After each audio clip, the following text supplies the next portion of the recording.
வணக்கம் நண்பர்களே. பசி, வலி, காயம், தனிமை இவையால் துன்பப்படும் ஜீவங்களுக்கு உதவுவதுதான் உண்மையான மனிதம்.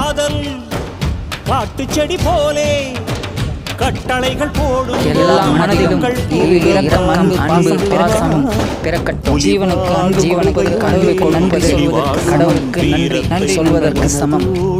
நன்றி நண்பர்கள். இது போகும் வழியோ வெற்றி பாதை, திரும்பும் வழியோ வெற்றி பாதை. திரும்பிய இதயத்தை அடைந்திடும் பயணம் இது. கடல் தாண்டும் பறவைக்கெல்லாம் வழியில் மரங்கள் கிடையாது.